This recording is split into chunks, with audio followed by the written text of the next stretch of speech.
माझा पण दरवर्षी फाउंडेशन मध्ये अनुभव असतो की असेच अनेक जण असतात 16व वरीस धोक्याचं पोरग वाया चाललंय, धर्माधिकारी बाबांच्या पदरी आणून घाला त्यांना. पहिला 1 महिना गेल्यानंतर आम्हाला जे अपेक्षित आहे, जो फ्रीडम अपेक्षित आहे, तो फ्रीडम आम्हाला त्या चाणक्य मंडलच्या त्या फाउंडेशन कोर्समध्ये आम्हाला दिसला. आम्ही इन्व्हॉल्व होतो कामात आणि ते लाईफ सायन्स ते शिकवण फार मोलाची होती की ती पुस्तकात नाही, पण ती मला नंतर 7-8 वर्षानंतर जेव्हा मी काम करायला लागलो ना, त्यातल्या बारीक कधी विचार करायचो होतो, सगळं आपण ते तेव्हा केलं होतं. प्रत्येक पालकांनी ह्याचा विचार नक्की केला पाहिजे की फक्त करिक्युलम आणि मुलांना चांगले मार्क पडणं आणि मुलांना नोकरी लागणं हे काय आयुष्याचं अल्टिमेट एम असू शकत नाही. हे लाईफ स्किल्स जे आहेत हे तुमचे फक्त करिक्युलम मधनं डेव्हलप होत नाहीत. त्यासाठी तुम्हाला ह्या गोष्टींसाठी प्रवृत्त केलंच पाहिजे. जे आपण विज्ञान केंद्रामध्ये बोलतो तो इंटरॅक्टिव्ह वे ऑफ लर्निंग, ही प्रोसेस ही अत्यंत गरजेची. आपण खरं तर फाउंडेशन कोर्समध्ये पण आपले लेक्चर्स तसे होतात. ह्याचा संबंध नक्कीच उपासनेशी आहे, प्रार्थनेशी आहे, जे तुम्हाला एका जागेवर आणतं. Your second generation is also in foundation course. हो, सो थोडं त्याच्या मागचा विचार सांग. कोर्स आहे याच्याकडे क्लास म्हणून न बघता इथे मुलाला आयुष्याकडे बघण्याचा पर्स्पेक्टिव्ह चेंज होणारी ही एक प्रोसेस आहे.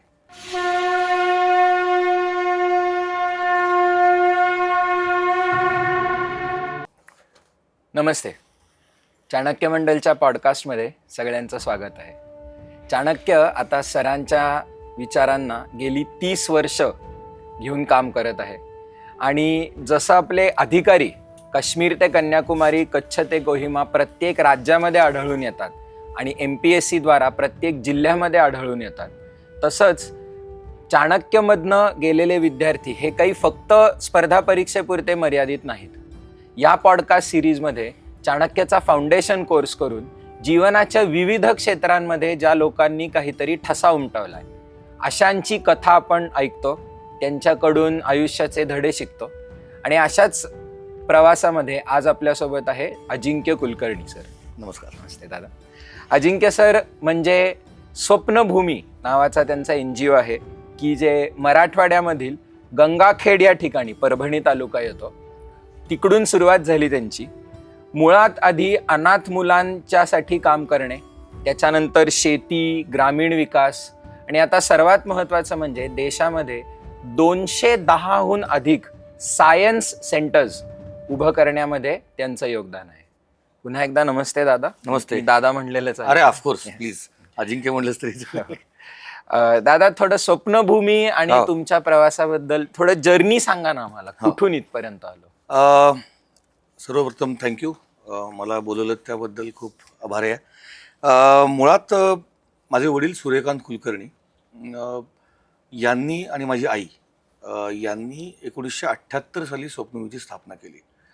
माय father was studying in Pune. फर्ग्युसनमध्ये शिकल्यानंतर ते रीतसर कंपनीमध्ये जॉब करत होते, पण त्यांना पहिल्यापासून मनामध्ये असं होतं की आपण मुलांसाठी काम केलं पाहिजे आणि त्यातल्या त्यात निराधार मुलं, गरीब मुलं, आणि तेव्हा त्या काळी हा शब्द वापरला होता की भिकारी मुलं, रस्त्यावर असलेली मुलं, ह्या मुलांसाठी आपण काहीतरी केलं पाहिजे. आणि तो विचार डोक्यात सतत होता. आणि अर्थात शिक्षण संपल्यानंतर 5 वर्ष त्यांनी काम केलं आणि 5 वर्षानंतर ही लेफ्ट द जॉब. आणि मग काम करायचं, कुठे करायचं? तर पुण्यामध्ये ठीक आहे, पुण्यामध्ये बरेच हात आहेत या गोष्टींना, काम मदतीचे हात पण भरपूर आहेत, काम करणारे लोक पण भरपूर आहेत. आपण अशा ठिकाणी गेलो पाहिजे जिथं कामाची गरज आहे.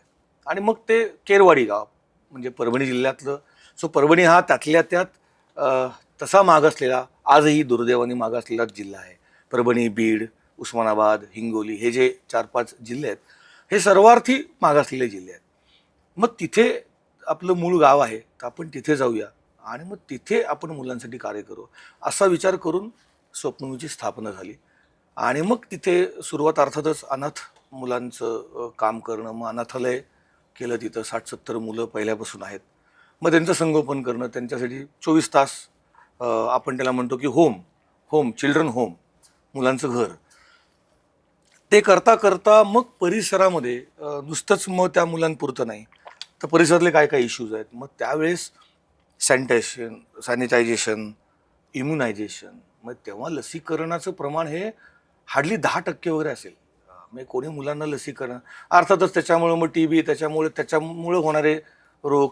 सो ह्या काही गोष्टींकडे फोकस केला गेला. ओपन डिफिकेशन खूप होतं. म्हणजे अख्ख्या गावातमध्ये मिळून 2 किंवा 3 घरी संडास असायचे. बाकी संडास घरामध्ये असणं ही संकल्पनाच नव्हती. त्याच्यावर काम केलं. मग त्या काळी हजारो संडास बांधले वेगवेगळ्या ठिकाणी. मग हे नुसतं इन्फ्रास्ट्रक्चर डेव्हलपमेंट करणं असं नव्हतं, तर लोकांची मानसिकता बदलण्याचं काम संस्थेच्या माध्यमातून त्या पहिल्या 25 वर्षांमध्ये केलं. सो मग महिलांचं काम आहे, मग HIV एड्सवर काम झालं, मग बालमजुरीवर खूप मोठं संस्थेने काम सुरू केलं. वॉटरशेड डेव्हलपमेंटमध्ये खूप काम केलं, कारण पाणलोट क्षेत्र विकास, कारण हा सगळा दुष्काळी भाग आहे.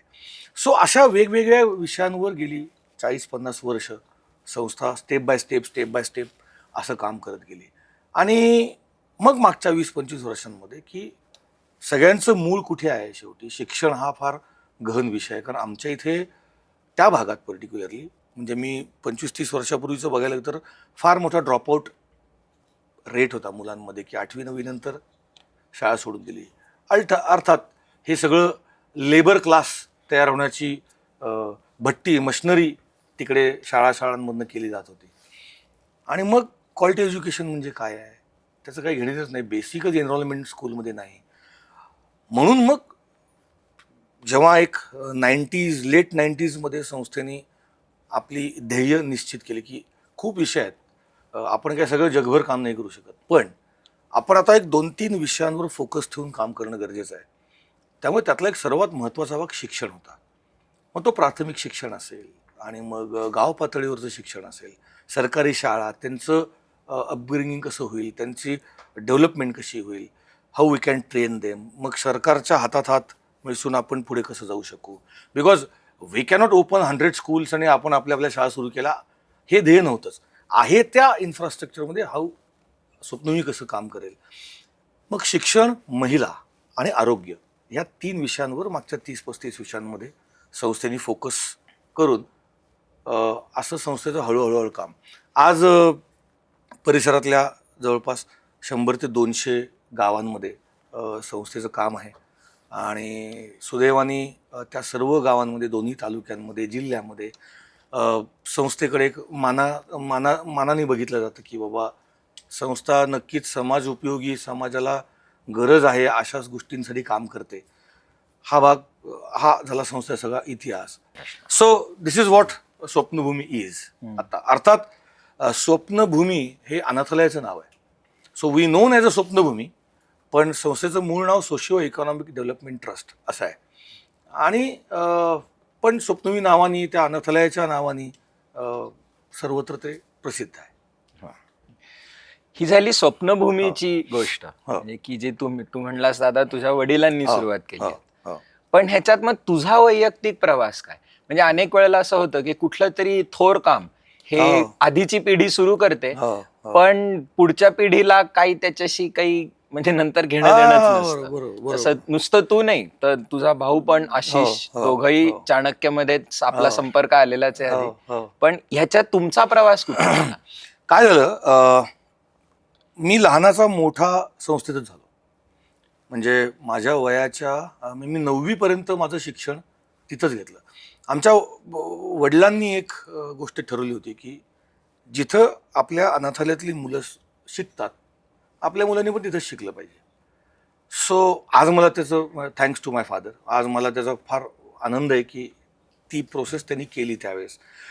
इट वॉज व्हेरी इझी की माझ्या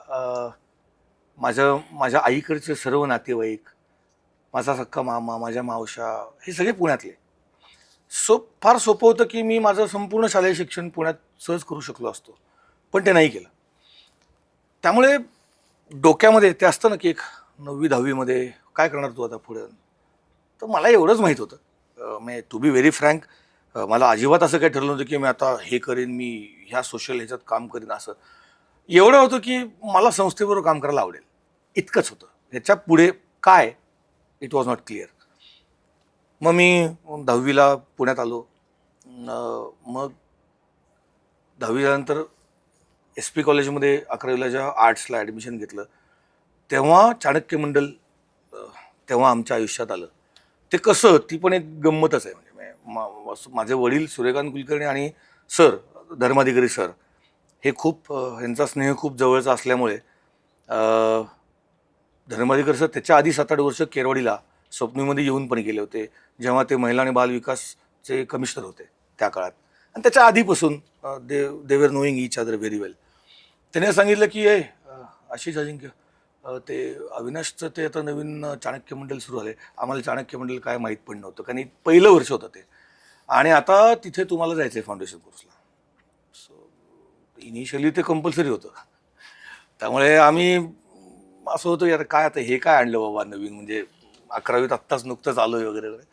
पण हे आम्ही जॉईन झालो. त्याचा मी चाणक्याच्या गोष्टी पुढे सांगेनच गमती जमती.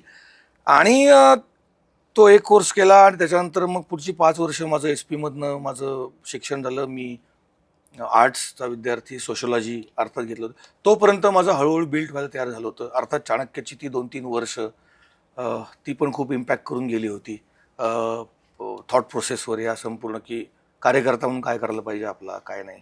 जरी मी खूप सिरियस विद्यार्थी जरी नसलो चाणक्य, तरी सुद्धा I was part of team for more than 3 years. तो 1 वर्षाचा कोर्सचा फक्त आम्ही लिमिटेड नव्हतो, मी काय आशिष काय, आम्ही कार्यकर्ते बनलो होतो चाणक्याचे.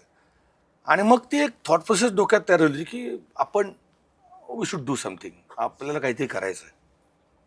शिक्षण झाल्यानंतर एक गोष्ट अशी आली की संस्था गेली 10 वर्ष एज्युकेशनवर काम करत होती. खूपदा असं व्हायचं की मुलं शाळेत गेली, ओके, बालमजुरांचं पुनर्वसन केलं, आपण मुलांना शाळेत घातलं, व्हॉट नेक्स्ट, क्वालिटी एज्युकेशनचं काय, मग विज्ञान मुलं कसं शिकतात. अर्थात मी विज्ञानाचा विद्यार्थी नव्हतो, पण त्याची एक सल माझ्या मनात होती सुद्धा. आणि मोर दॅन मी माझ्या बाबांच्या पण होते की किती किती शाळांमध्ये प्रयोगशाळा आहेत. तर जवळपास 300-400 शाळांपैकी एक 10-20 शाळांमध्ये पण प्रयोगशाळा नसतील, आणि ते पण बंद कपाटात. मग मुलं प्रयोग करत नाहीत, मुलांना बघायला काहीच मिळत नाही, इंटरॅक्टिव्ह एज्युकेशनचा तर सवालच येत नाही ह्याच्यामध्ये कुठे. आणि मग आपण असं काहीतरी करायला पाहिजे. म्हणून मग मी आणि बाबा आम्ही 2-3 ठिकाणी 2-4 लोकांशी बोललो. आणि मग तेव्हा आमच्या डोक्यात कल्पना आली होती की आपण मोबाईल व्हॅन करू, एक बस घेऊ, एका शाळेत जाऊ, त्यांना आपण प्रयोग दाखवू. ही संकल्पना तेव्हा नुकतीच येऊ घातली होती. काही लोकांनी ते मॉडेल केलं होतं आणि ते मॉडेल आम्हाला खूप इम्प्रेसिव्ह वाटलं. आणि म्हणून मी त्यात इन्व्हॉल्व्ह झालो. आणि इन्व्हॉल्व्ह होता होता होता होता ते एवढा इन्व्हॉल्व्ह झालो की तो माझाच प्रकल्प बनला. आणि नंतर असं झालं की फिरती प्रयोगशाळा नाही, तर आपण आपल्या इथे एक विज्ञान केंद्र बनवू, एक बस घेऊ आणि मुलांनाच आपल्या इकडे आणू. म्हणजे 2 गोष्टी होतील की लिमिटेशन राहणार नाही की एका बसमध्ये साहित्य किती मावणार, मावून आपण काय ठेवणार विज्ञानातले प्रयोग. वेळेस आपण जर का विज्ञान केंद्र केलं तर 10 बसेस एवढं साहित्य आपण ठेवू शकू आणि मुलांना घेऊन येऊ. सो ती खूप मोठी चांगली गोष्ट घडेल.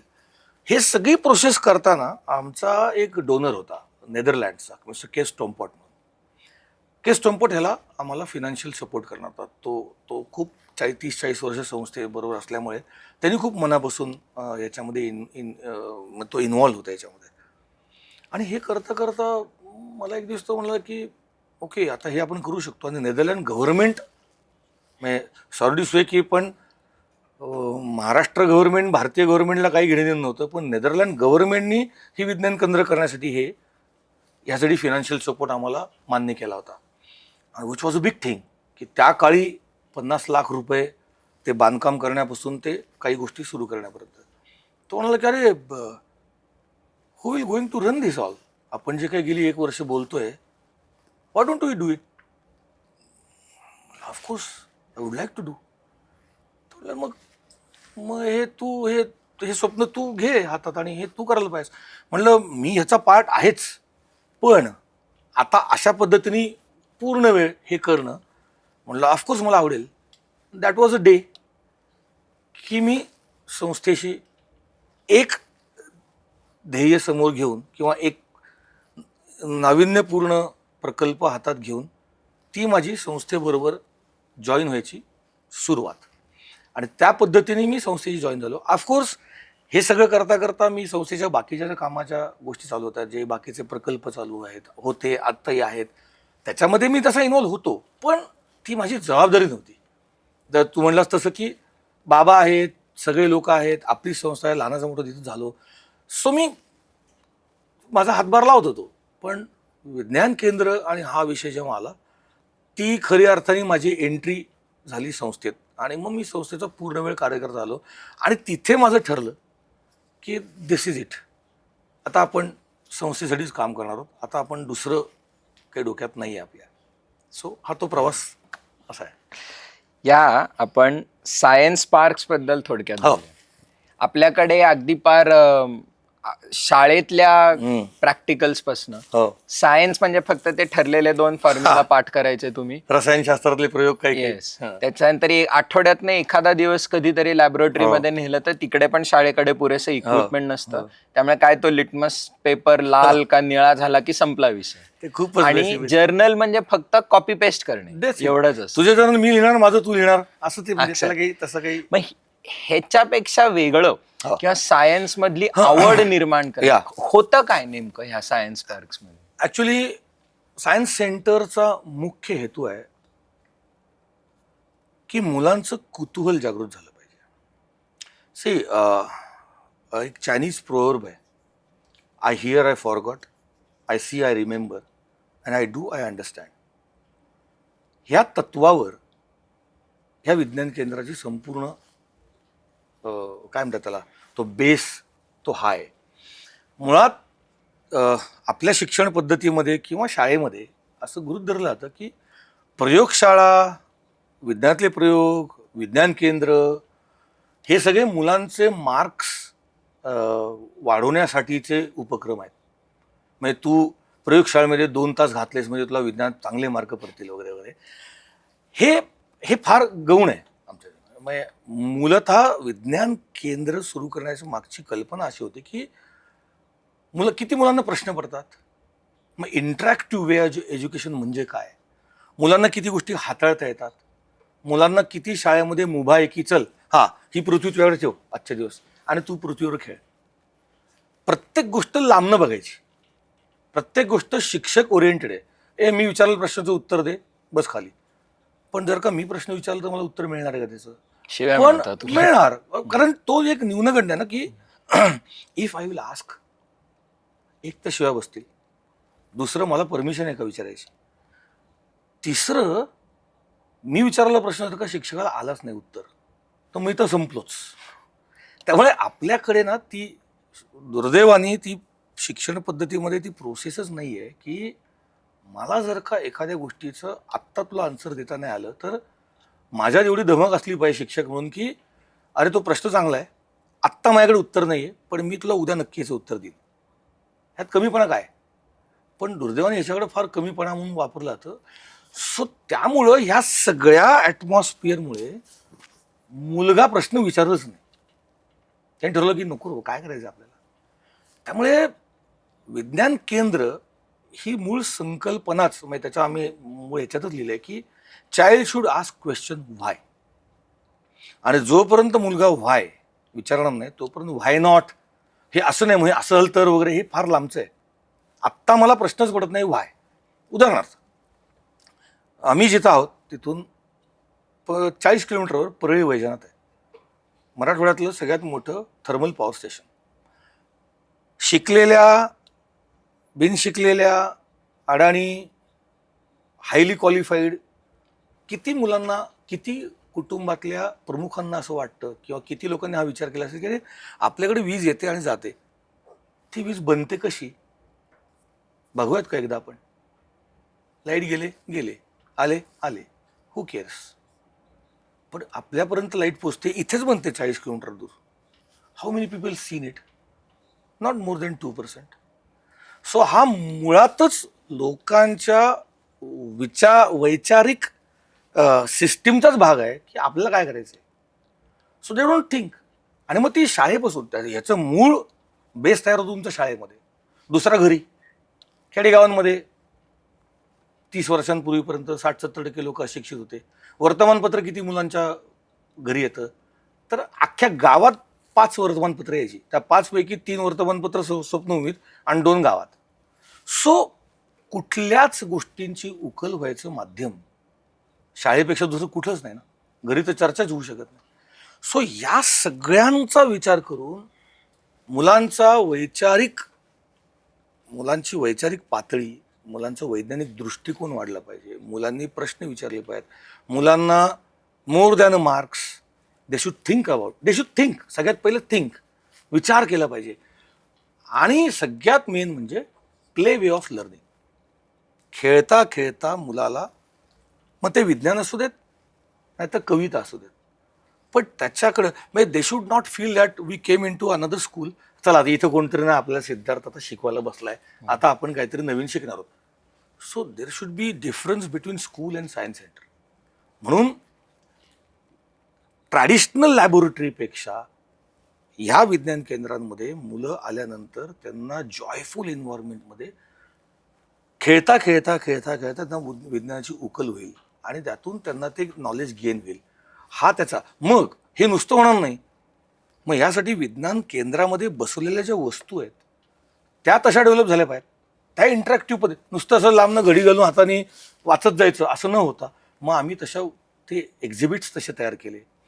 देशभर फिरलो, युरोपमध्ये गेलो, तिथलं एक्सपोजर घेतलं, तिथले सायन्स सेंटर्स काय करतात बघितलं. खरं हा जो पॉईंट आहे मुलाचं कुतूहल जागृत करणं, हे आम्ही जे एक्सपोजर घेतलं परदेशात जाऊन, तिथल्या काही सायन्स सेंटर्समधनं आम्हाला लक्षात आलं की more than a curriculum science centre should be something different. नुसतं करिक्युलममधले प्रयोग मुलांना करून बघता यावेत ह्यासाठी हे विज्ञान केंद्र नाही. सो त्याचा मूळ हेतू हा असला पाहिजे की मुलाचं कुतूहल जागृत व्हायला पाहिजे, मुलाला प्रश्न पडले पाहिजेत, मुलाचं सायंटिफिक टेम्पर डेव्हलप झालं पाहिजे, म्हणून हे विज्ञान केंद्र आहे. आणि मग मुलांनी आल्यानंतर त्याला कधीतरी जन्मात फ्रीडम मिळावा. त्यामुळे आपल्या प्रत्येक सायन्स सेंटरमध्ये पाट्या आहेत की इथं आलेल्या सर्व विद्यार्थ्यांनी सर्व वस्तूंना हात लावणं कंपल्सरी आहे. कारण दुर्दैवाने ह्याच्या उलट बघितले काय आत्तापर्यंत, कीप डिस्टन्स, ह्याला हात लावू नको, लांब राहा, तुटलं तर भरून निघेल, भरपाई लावावी लागेल वगैरे वगैरे वगैरे. इथे आम्ही सांगतो की तुटू दे. जाताना सगळ्या गोष्टींना हात लावलायस का, हाताळलेस का, फाईन.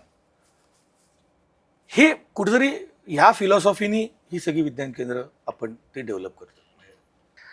दादा, आत्ताच तू म्हणलास हे मॅनेजमेंट हा जणू 1 वर्षाचा MBA कोर्सच आहे. तर ही जी सायन्स सेंटर्स आहेत 210 आता, म्हणजे मला तर ते गणित पण आता बसल्या बसल्या करता येणार नाही की मुळात ह्या सगळ्यासाठी पैसा उभा करणे, ते काही it's not a business model. अगदी तुम्ही कुठलं प्रोडक्ट विकताय असं नाही. तिथे जी लोक काम करतात, बरं त्या ह्युमन रिसोर्सला पण की नुसतं आपलं चालू आहे सायन्स सेंटर, त्याचं 1 रात्र लागेल फक्त त्याचं शाळेत रूपांतर व्हायला. कारण डिसइंटरेस्टेड माणसं तिकडे झाली, त्यामुळे त्यांचं मोटिवेशन हाय ठेवणं. आणि अर्थात ह्या स्केलला गाठण्यासाठी नाही म्हणलं तरी प्रशासनाशी संबंध आलाच असेल, येतोच. आणि तिकडचे क्लोज माइंडेड लोक का जे काही ते एक वेगळंच जग पाहिलं असेल, ते काय एवढे 210चं स्केल गाठलं कसं? हो, ऍक्च्युली झालं असं की 2010-11च्या सुमारास काही IAS अधिकारी, कलेक्टर्स किंवा कमिशनर्स हे जेव्हा परभणी आसपास कुठे यायचे तेव्हा संस्थेत आवर्जून यायचे. आणि तेव्हा असेच डिव्हिजनल कमिशनर एक भोगे म्हणून होते, ते राहायला आले आणि त्यांनी मला विचारलं की अजिंक्य, अरे हे सेंटर छान केलंय, पण यवतमाळच्या माणसाला तुझ्याकडे यायचं असेल तर कसं पॉसिबल आहे, रोज 250 किलोमीटर लांब कसं येईल तो सेंटर बघायला. सो आपण त्यांच्याकडे जाऊ शकू असं काही आहे का मॉडेल? तेव्हा मी नुकताच ना स्मॉल सायन्स सेंटर्स, म्हणजे ही जी 200 सायन्स सेंटर्स केली, असं एक साधारणपणे 1500 स्क्वेअर फीटमध्ये मावेल आणि एक 10-15 लाख रुपयामध्ये होईल, याच्यावर आम्ही काम करत होतो. ते म्हणजे ते जे करतोयस ते मला तुझ्याकडे 10 दिवस आहेत. म्हणलं सर, त्याच्यावर मला 10 days मला दे आणि आय विल डू समथिंग. शब्द पाळला, मी त्यांना दिलं ते सगळं डिझाईन बिझाईन सगळं. त्याच्यानंतर एक मानव विकास मिशन म्हणून होतं, त्याचे ते कमिशनर होते. त्यांनी GR काढला की 125 ॲस्पिरेशनल तालुक्यांमध्ये अशी विज्ञान केंद्र करायची. एक एक नवीन एक दुनियाच नवीन डोळ्यासमोर आली की आता आपण ते एकही सायन्स सेंटर इतरांसाठी केलेलं नाही, जे काही केलं आपलं आपलं डेव्हलप केलंय. तिथे हा पॉईंट होता की आता ते म्हणले go to every district, meet संबंधित collector, CO and education officer. ज्यांना मी परभणी जिल्ह्याचे कलेक्टर सोडले तर इतर जिल्ह्यांच्या कलेक्टर ह्या लोकांना भेटायचा काही संबंधच नव्हता. आणि तिथे सुरू झालं कम्युनिकेशन स्किल. मग जाणे, बोलणं, आपलं प्रेझेंटेशन देणं.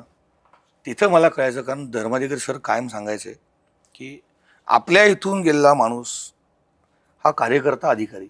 मग तो कार्यकर्ता अधिकारी म्हणजे काय हे ह्या लोकांशी बोलता बोलता कळलं. मग जो नुसताच अधिकारी म्हणजे काय, मग वाईट अधिकारी XYZ अधिकारी म्हणजे काय, हे ह्या लोकांशी बोलून बोलून. आणि मला सतत हे आठवायचं की कुठल्या माणसाशी कुठले रेफरन्स देऊन बोललो पाहिजे आपण तर आपलं काम होईल. कोणाला काय कळतंय, अधिकारी असेल तर त्याला आपण किती जास्त चांगलं समजून सांगू शकतो. मग अर्थात अनफॉर्च्युनेटली करप्शन अमुक तमुक हे आहे. मग स्वच्छ चारित्र्यचा माणूस कोण.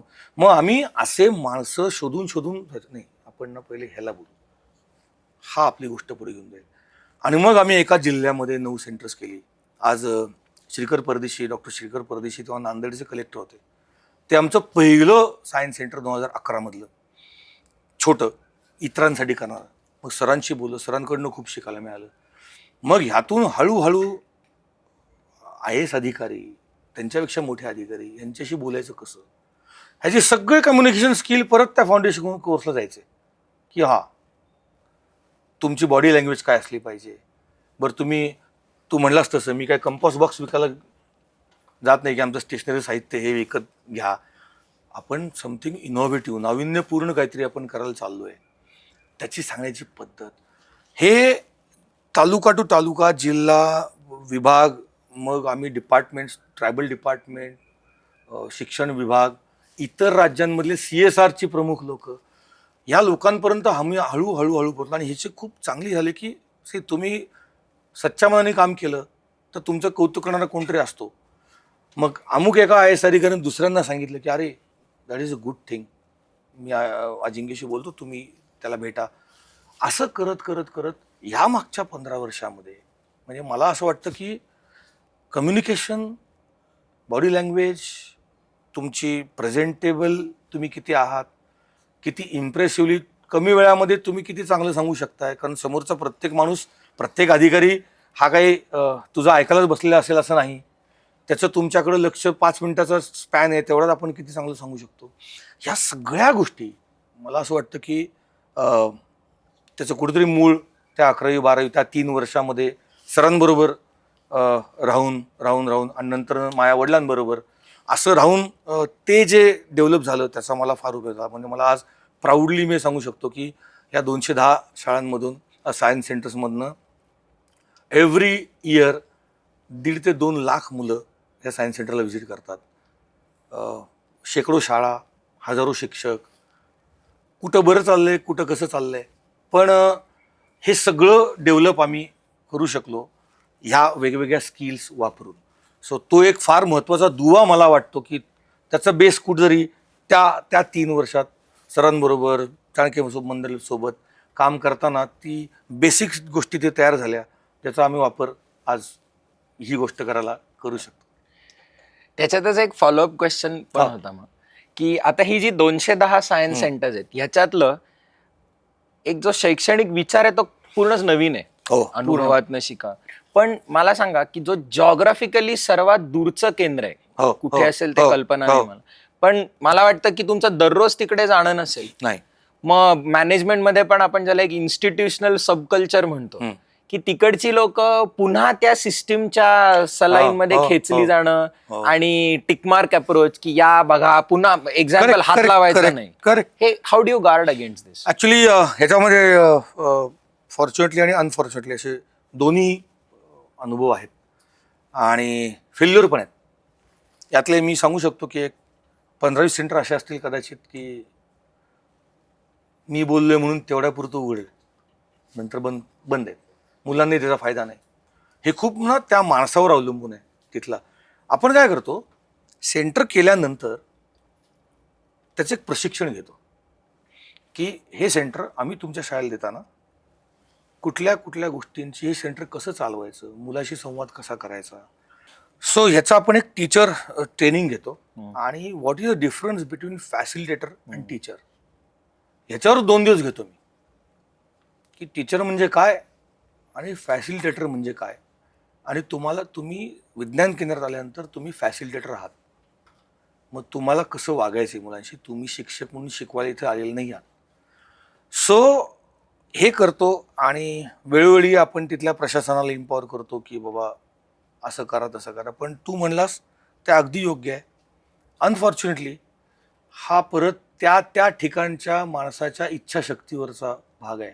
आता मी मुख्याध्यापक आहे, मला असं वाटतं काही गरज नाही, ते बंद करून टाका, काही तुटलं तर माझ्यावर येईल म्हणून काही वाईट क्लोज्ड माइंडेड. शिक्षकांनी, मुख्याध्यापकांनी 1-1 वर्ष सेंटर बंद करून टाकलं, उघडलंच नाही. मग आम्ही कधी केल्यानंतर मग आपण काय करतो की we should not look at it just by business point of view. म्हणून दरवर्षी 1दा किंवा 2दा आपले संबंधित लोक त्या सेंटरवर पाठवतो, बघून जरा कसं चाललंय सध्या. आता याच्यामध्ये पैशाचा संबंध नाही आहे, पेमेंटचा संबंध नाही आहे, पण आपल्या तो कामाचा भाग आहे की आपल्याला काय नुसती छाछुगरी करून ही विज्ञान केंद्र उभारली, आपल्याला काय करायचं काही कवीना, असा अप्रोच तो नाही आहे. त्यामुळे तो करतो. पण अर्थात ह्याच्यामध्ये प्रशासनाला थोडंसं जवळ घेऊन, मग मी आत्तासुद्धा ट्रायबल डिपार्टमेंटमध्ये केलं, आपली पूर्ण सायन्स सेंटर झाली. आत्ता सरांना मी सांगत होतो की त्याचे जे कमिशनर आहेत त्यांना मी काल काय बोललो, मला म्हणून आपल्या सेंटर झाली, पण ही कार्यान्वित कशी व्हायला पाहिजे ह्याच्याबद्दल प्लीज, माझ्या डोक्यात खूप प्लॅनिंग आहे. आणि त्याच्यात अर्थकारण शून्य आहे, तुमच्यासाठी म्हणून आहे, मला 1 रुपया नको आहे त्याच्यात संस्थेला. ते म्हटलं अजिंक्य, अरे फार रेअरली अशी चर्चा करायला माझ्याबरोबर लोक येतात की आमचं डिलिव्हरी करून झाली आहे, त्याचा विषय संपला, आमचा विषय संपला. आता तुझी तळमळ चालू आहे कारण मी 3 दिवस झालं मागे की मीटिंग कधी लावताय, ही ह्याचं इम्प्लिमेंटेशन किती स्ट्रॉंग व्हायला पाहिजे, मॅक्झिमम मुलांना याचा कसा फायदा व्हायला पाहिजे, शिक्षकांना आपण एम्पॉवर कसं करू, आणि हे सगळं आम्ही संस्थाहून आमच्याकडनं करू. पण प्लीज एवढे एस्टॅब्लिशमेंट करतोय तर याचा फायदा व्हायला पाहिजे. सो ह्या गोष्टी करायला लागतात आपल्याला, पर्याय नाही. पण त्यात फेल्युअर नक्कीच आहे. म्हणजे सगळ्या गोष्टी काय तुम्ही चालू शकत नाही, म्हणजे किंवा सगळीकडे तुम्ही माणसं कामाला आपली ठेवू पण शकत नाही, कारण त्याच्यात खूप मोठं फिनान्शियल हे पण आहे. सो जेवढं शक्य आहे तेवढं आम्ही त्याच्याकडे लक्ष देतो. HCL फाउंडेशन सोबत आम्ही जे इतर राज्यांमध्ये काम करतोय, ती सेंटर्स फक्त बनवली सोडून दिलं असं नाही आहे, ती आम्ही इम्प्लिमेंट पण करतोय पूर्ण. मग तिथं सायन्स फेस्टिवल्स घेणं, अजून काही घेणं, या गोष्टी चालू आहेत. तुमच्याकडे येणारी जी मुलं आहेत, आय वुड से की मी ऐकताना जे वाटलं, आणि फाउंडेशनमध्ये मी पण जेव्हा शिकवतो तेव्हा ही एक विशिष्ट कॅटेगरीची जी मुलं समोर येतात की ज्यांना मुळातच प्रश्न पडतात, ज्यांना सांगितलं नाही तरी जाऊन ते विज्ञान केंद्रामधल्याला हात लावतील. त्यांच्या आयुष्यातल्या 99% वेळेला त्यांना टार्गट, वाया गेलेला, प्रॉब्लेम चाइल्ड, तुझं आयुष्यात काय होणार नाही, बेसिकली बंडखोर माजलेत. आणि आपण फाउंडेशन मध्ये पण हेच शिकवतो की खरं म्हणजे बंडखोर प्रवृत्ती हा एक वाईट गुण नसून it is a good quality, त्याला चॅनलाइज केलं पाहिजे. तिथंच तो मूळ प्रॉब्लेम आहे, सगळे त्याला चॅनलाइज केलं पाहिजे. ही तो लोक आहेच ना. म्हणून आपण ह्या विज्ञान केंद्रामध्ये कसं असतं, एका वर्गामध्ये 50 मुलं आहेत, 50 पैकी आपण असं गृहीत धरू की 25 मुलं एका विशिष्ट सर्वसामान्य, ज्याला मी कमी बुद्धी असं म्हणणार नाही, एक साधा सुद्धा आला गेला अभ्यास करतात, चौकटीत राहणारे लोक. उरलेली 25 पैकी एक 10 असतात ना, जी तू आत्ता म्हणलास तसं आहे की त्यांची भूक वेगळी आहे. त्यांना तुम्हाला आयडेंटिफाय करून you should feed them something different. In fact इतरांपेक्षा जरा जास्त फीड, त्यांची भूक जास्त आहे. तर म्हणजे काय केलं पाहिजे, तर मग अशांवर कॉन्सन्ट्रेट करून त्यांना तुम्ही एक्स्ट्रा त्यांच्यासाठी एफर्ट्स घेतले पाहिजेत. म्हणून आपण म्हणजे आपलं विज्ञान केंद्र आहेच, पण आपलं विज्ञान केंद्राच्या व्यतिरिक्त जसं आपण ट्रायबल डिपार्टमेंट असेल, सामाजिक न्याय विभाग असेल, ग्रामीण भागातली वेगवेगळे जिल्हे आहेत. सुदैवाने आज आपण काही इतर ऑर्गनायझेशन मदतीने आपण आज नोएडा, लखनौ, नागपूर, चेन्नई, मदुराई, बेंगलोर इथल्या ठिकाणी जाऊन पण आपण विज्ञान केंद्र केली आणि ती सगळी आपण कार्य चालवतो स्वतः. आम्ही बऱ्याच ठिकाणी सायन्स क्लब्स तयार केले. 1 वर्षामध्ये 4,000 मुलं, 5,000 मुलं ते सायन्स सेंटरला व्हिजिट करतात. त्या 4,000-5,000 मुलांकडे बघायचा दृष्टिकोन सारखा असू शकत नाही. तू म्हणला जसं त्यातले जे व्हिजिटला येतात त्यातले 4 टाळके असतात, त्यांना कमालीचा इंथुजियाझम असतो त्यांच्यात. त्यांना हे बघ ते बघ, सर हे काय, हे कैसा होता, ये काय क्या होता है. अशा लोकांना घेऊन आम्ही प्रत्येक लोकेशनला एक सायन्स क्लब केला तयार, ज्याला आम्ही यंग कलाम सायन्स क्लब असं नाव दिलं आहे. आणि त्यांना आपण असं टॅग बिग देतो की boss your member of this science club. They feel proud की अरे आपल्याला काहीतरी ग्रुपमध्ये घेतलं आहे. आणि मग वर्षभरामध्ये त्यांच्यासाठी एक्सपोजर व्हिजिट ऑर्गनाईज करणं, त्यांच्यासाठी वेगवेगळे वर्कशॉप्स ऑर्गनाईज करणं, त्यांच्यासाठी ट्रेनिंग्स ऑर्गनाईज. आता ह्या मुलांना एकदा सायन्स सेंटरला आणून उपयोग नाही आहे. ते अम्युजमेंट पार्कसारखं होतं की आपण गेलो एकदा, तुला थोडी 200 गोष्टी आज कळणार आहेत. आज तर सुरुवात झाली, मग त्यांना वर्षभरामध्ये रिपिटेटिव्हली ह्या ॲक्टिव्हिटीमध्ये इन्व्हॉल्व केलं पाहिजे. मग त्यांना आपण 5, 6, 7 वेळेस आणतो. मग त्यांना आपण वेगवेगळ्या कॉम्पिटिशनमध्ये उतरवतो. त्यांच्यातले अजून काही 4 जण असे असतात की जे खूप असे बोलायला भारी असतात. मग त्यांना म्हणतो की भाऊ आता तुझी ही सगळी एनर्जी आहे ना, ही इन्स्पायर अवॉर्ड वगैरे हे जे आहेत शासनाचे किंवा काही प्रायव्हेट पण आहेत, अशा ठिकाणी आपण त्यांना कॉम्पिटिशनला उतरवतो. सो ही यांची एनर्जी अशा पद्धतीने टॅप करून आपण केली पाहिजे. अनफॉर्च्युनेटली शाळांमध्ये हे होत नाही. दाबलं जातं. शाळांमध्ये आधी म्हणलं जसं मी जर का खूप विचारणारा प्रश्न असेल तर मला आधीच सांगितलं होतं की तू ना जास्त फालतूगिरी करायची नाही, नीट राहायचं नाही तर आईवडिलांना बोलून घे, तुझं जरा जास्त आहे. आपण तुम्ही त्यातल्या काही पॉझिटिव्ह घ्या ना, ठीक आहे. जिथे टार्गेट पण आहे, जिथे जरा शिस्तीच्या बाहेर झाला आहे डेफिनेटली, पण ती सोयच नाही आहे. अनफॉर्च्युनेटली आता कोण टार्गेट असू देत कोण, इंडिव्हिज्युअली त्या मुलापर्यंत त्याच्या ग्रोथबद्दल बघण्याचा सिस्टीमच उपलब्ध नाही आहे. हू केअर्स, मला काय करायचं. आता तर असंच पास होतात सगळे. सो म्हणून ही सायन्स क्लब असतील, अजून काय असतील, ह्याच्या माध्यमातून मग आपण ह्या मुलांपर्यंत सायन्स सेंटरमध्ये जातो. वा. पण मग आता थोडं तुझ्या आणि आशिष दादाच्या प्रवासाबद्दल, जे ओरिजिनल तुम्ही म्हणला होता की बाबांनी सांगितलं की जायचं चाणक्यमध्ये. माझा पण दरवर्षी फाउंडेशन मध्ये अनुभव असतो की असेच अनेक जण असतात, 16व वरीस धोक्याचं पोरग वाया चाललंय, धर्माधिकारी बाबांच्या पदरी आणून घाला त्यांना असं. आणि मुलाच्या मनामध्ये पहिली इन्स्टंट रिॲक्शन तुम्ही बळजबरी केली का नाहीच करणार मी. आणि मग पहिला महिनाभर सरांची 2-3 सत्र ऐकली की असं इथे काहीतरी जरा वेगळं होतं असं होतं. तर माझा पहिला प्रश्न आहे की तुम्ही दोघं, तू आणि आशिष दादा, मला नाही वाटत अशी फार आळीमिळी गुपचुळी टाईप सरळ पोरं असाल. अजिबातच नाही. टार्गेट हा शब्द 100%. मग तुमचं हे जे तुम्हाला कोणाचा सहवास भेटला, त्यात सरांचं काय योगदान होतं की हीच जी बंडखोर प्रवृत्ती आहे ती काही जणांची मग अगदी टोकाचं म्हणायला गेलं तर गुन्हेगारी जगाकडे पण जाते.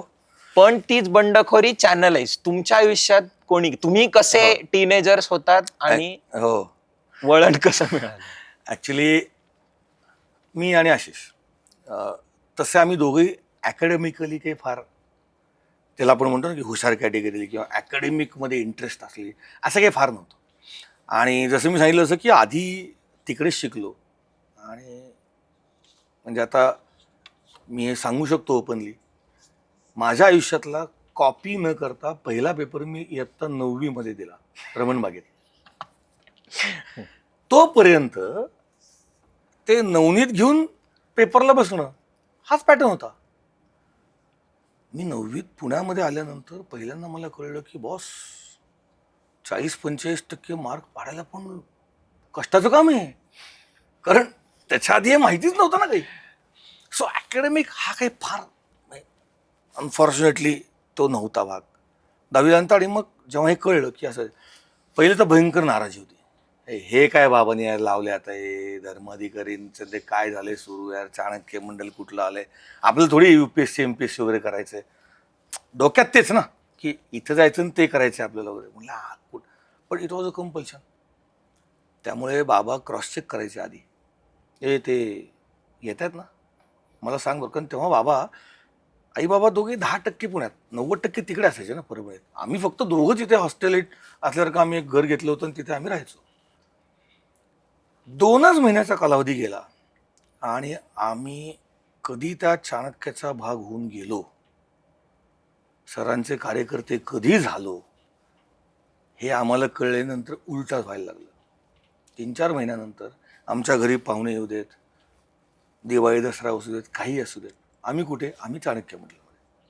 उलटा फोन, ऐकणार त्यांना सांगा की निदान 2 दिवस ना असं असं आहेत, तर प्लीज घरी थांबा. अरे ते येतच नाही आहेत. झालं असं आमचं की पहिला 1 महिना गेल्यानंतर आम्हाला जे अपेक्षित आहे, जो फ्रीडम अपेक्षित आहे, तो फ्रीडम आम्हाला त्या चाणक्य मंडलच्या त्या फाउंडेशन कोर्समध्ये आम्हाला दिसला. पहिला 1 महिना फाउंडेशन कोर्सकडे बघायचा दृष्टिकोन हा एक क्लास आहे असा होता. आपल्याला क्लास लावलाय, क्लासमध्ये आपल्याला थोडक्यात जगायचं कसं, बोलायचं कसं, वाचायचं काय वगैरे वगैरे याचाच एक क्लास लावलाय. त्याच्याकडे क्लास म्हणून बघितलं आहे. ट्युशन महिन्याभरानंतर कळलं की अरे ट्युशन नाही आहे इथे. इथे आयुष्यात मध्ये काय काय विचार करायला पाहिजे, आयुष्य चांगलं कसं आहे, आयुष्यात चांगल्या गोष्टी कशा होऊ शकतात, वाईट गोष्टी काय आहेत, आयुष्यात गंमत काय आहे, ह्या सगळ्या गोष्टींबद्दल बोललं जात आहे. इथे आपल्याला कोणी शिकवत नाही रोज येऊन. आणि मला आठवत आहे की ऑलमोस्ट 80% सेशन्स हे इंटरॅक्टिव्ह असायचे. मला आजही आठवत आहे आणि मी अनेकदा काही वेळेस मुलांशी बोलताना पण हा विषय करतो. एक ना मिलिटरीतले रिटायर्ड गोळे सर होते, एक गोळे म्हणून आहे, ब्रिगेडियर गोळे. त्यांच्या तासाला त्यांनी आम्हाला सगळ्यांना म्हणजे गोष्टी काय शिकवतं, माणसं स्वतःकडं तुमचं किती लक्ष आहे याबद्दल आम्हाला त्यांनी सगळ्यांनी घड्याळ काढून ठेवायला सांगितली. आणि सगळ्यांची पुशवीत आली घड्याळ. नंतर सांगितलं ओके आपापल्या घड्याळाचं चित्र काढा. तेव्हा 70% लोकांना प्रश्न पडला की आपलं घड्याळ कसं होतं. माझ्या डोक्यामध्ये माझ्या घड्याळाचं चित्र 10% लोक, 15% लोकांनी फक्त आपलं घड्याळ बरोबर काढलं. बाकीच्या 80% लोकांना मुळात आपलं घड्याळाचा आतला रंग काय हेही आठवेना. मग ते म्हणले की जी गोष्ट रोज आपण हातात घालून आणि त्याच्याकडे दिवसातून एक 50दा बघतो, तुम्ही किती सिरियस आहात आपल्या गोष्टीबद्दल, किती डीपली तुम्ही आपली वस्तू बघितली आहे की हे कसं आहे आपलं घड्याळ. हे तर रोज हातातली गोष्ट आहे, याच्यापेक्षा महत्वाच्या आयुष्यात किती गोष्टी आहेत, त्याच्याकडे तुमचा सिरियसनेस किती आहे बघण्याचा. So it was from small activity, पण यातनं लेसन मोठा आला. अरे म्हणल्यावर लोक, मग मी नंतर आपलं बूट बघायला लागलो, आपल्या शर्ट बीट बघायला लागलो. अरे आपले बटणं, उद्या विचारलं शर्टला बटणं किती आहेत, कोणाला माहिती आहे बटणं किती आहेत, घालायचं आणि निघायचं.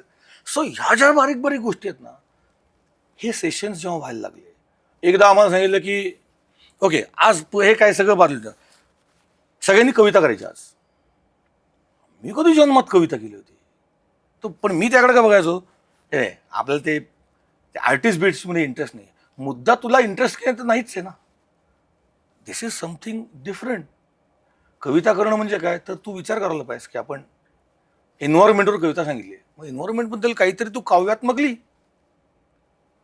अशा त्या 1 वर्षामध्ये अशा इतक्या गोष्टी केल्या की ज्या त्याच्या आयुष्यात कधी केल्याच नव्हत्या. आणि ह्या सगळ्या प्रोसेसमधनं माझा आणि आशिषचा दुसरा भाग असा झाला की वर्गामध्ये तो जो फाउंडेशनचा वर्ग होता आमचा, आम्ही तिकडचे न होता आम्ही इकडचेच जास्त होतो. मी 11वीत होतो, कॅप्टन 12वीत होता, पण आम्ही तुमच्या ह्या बाजूचे जास्त होतो कारण आम्ही कार्यकर्ते बनलो होतो. मग चाणक्यचं कुठलं काम असेल आम्ही निघालो, इकडे काय पूर आला आम्ही निघालो. ही जी बारीक बारीक मॅनेजमेंटचा जो भाग होता, how to manage small small things, नाही इथपासून की बाबा अमुक ठिकाणी जायचंय, 10 लोकांना कसं घेऊन जायचं, मग ते स्वारगेटला जख मारत जावा, त्याला विचारा गाडी किती वाजता असेल, दुसरी तिथून निघायचं टायमिंग काय, ह्याच्या आधी ही मॅनेजमेंट केलेली नव्हती ना कधी.